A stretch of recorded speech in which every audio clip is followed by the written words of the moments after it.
वंदे मातरम मित्रों।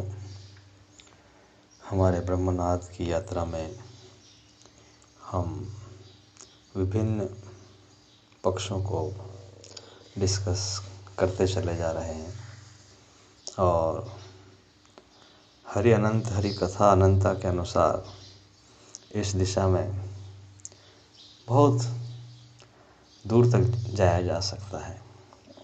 लेकिन दूर जाने का या और ज़्यादा डिस्कस करने के पहले मैं सोचता हूँ कि जो बिंदु हमने 10-12 स्टेप्स में किए हैं उनको हम थोड़ा अभ्यास करें, उनको जीवन में उतारें, उनके लिए कुछ अपने आधार तैयार करें और फिर से एक नए फेज़ के साथ हम शुरू करेंगे।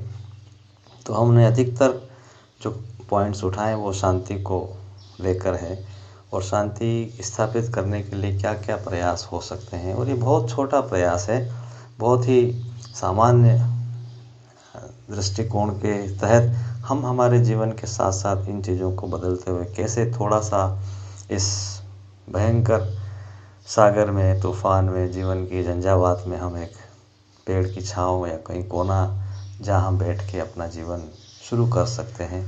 तो एक बहुत ही छोटी शुरुआत हो सकती है, लेकिन कोई बड़ा काम करने के लिए शुरुआत छोटी ही होती है मित्रों। तो हम यहाँ से प्रयास चालू करें कि किस तरह से हम एक कोने से जीवन को शांत करने लगें और धीरे धीरे धीरे ये शांति का वाइब्रेशन सारे जीवन को रूपांतरित करे। तो ये एक पहला प्रयास हमने किया। मैं सोचता हूँ धीरे धीरे हम सारी चीज़ों को, हमारे जीवन को उन्नत करने के लिए, सफल बनाने के लिए, आध्यात्मिक बनाने के लिए, जहाँ जिसकी जैसी समझ हो, कोई ज़रूरी नहीं है कि हम सब सन्यासी बन जाएं, हम सब संसार छोड़ दें, हम सब कुछ काम छोड़ दें और वो अध्यात्म। ये बहुत गलत धारणा है। ईश्वर ने इस संसार को सृजित किया है तो ये माया नहीं है, ये कोई किसी तरह का भ्रम नहीं है, या इसको त्यागने की आवश्यकता नहीं है। श्री अरविंदो ने कहा है कि this Divine has not created this in the sense of illusion. It is Leela. It is a life which has to be converted into the life divine. ये जीवन को हम दिव्य जीवन बनाने की प्रोसेस है और उसमें हजारों एलिमेंट्स, हजारों चीज़ें, हजारों कॉन्सेप्ट्स, हजारों विधियाँ होंगी और उस विधि से हर व्यक्ति अपने अपने तरीके से उस जीवन को दिव्य बनाएगा। और ठाकुर जी स्वयं, वासुदेव स्वयं, ईश्वर स्वयं इस संसार को उस दिशा में ले जा रहे हैं। हम सिर्फ प्रयास करना है हमें कि जिस तरह से गोवर्धन पर्वत उठाने के लिए प्रभु ने अपनी उंगली पे उठा रखा था, हम स्वयं सब ग्वाल बालों की तरह अपने अपने डंडे और अपना अपना सपोर्ट लेके सोच रहे हैं कि चलो हम भी उनको मदद कर रहे हैं। इसी तरह से, इसी भाव से कि हम भी इस महान यात्रा के हिस्सा हैं और ईश्वर की जो प्रोसेस है उसमें कि हम सहभागी बने, कम से कम उसका विरोध न करें।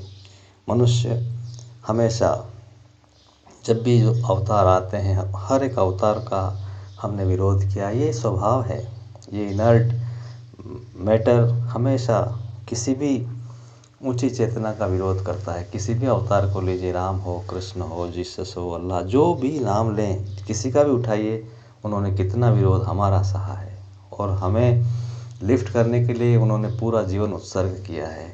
और पूरा उत्सर्ग करने के बावजूद भी हमारे अंदर थोड़ा बहुत परिवर्तन आया हो तो उनका एक बड़ी उपलब्धि है। पर पर्पस यही है मित्रों कि हमारा जीवन दिव्य हो। हम उस चेतना में, उस दिव्य यात्रा में विरोध करने की जगह सहयोग करें। पहली बात तो हम समझें कि वास्तव में वो हमसे क्या चाहते हैं। जो सबसे बड़ी चीज़ है वो हमारे अंदर जो ईश्वर कदम उठाना चाहते हैं उस भाग को हम समझें, उसकी तरफ हम प्रयास करें, जानने की चेष्टा करें और चलने की चेष्टा करें। एंड सबसे बड़ी चीज़ हम ये करें कि कम से कम हम ये जितना भी बार्गेनिंग है ईश्वर से, बहुत हिसाब किताब, लेन देन, ये वो, इससे ऊपर उठें। शुद्ध रूप से हम समझें कि हमारे जीवन में जो भी कुछ मिला है वो उनका प्रसाद है और इस मिले हुई चीज़ से ही हमको रास्ता ढूंढना है कि कहाँ हम किस तरह से एक थ्रेड पकड़ के पूरे, जैसे कि मैंने कहा कि सूर्य के किरण से हम सूर्य तक पहुंच सकते हैं।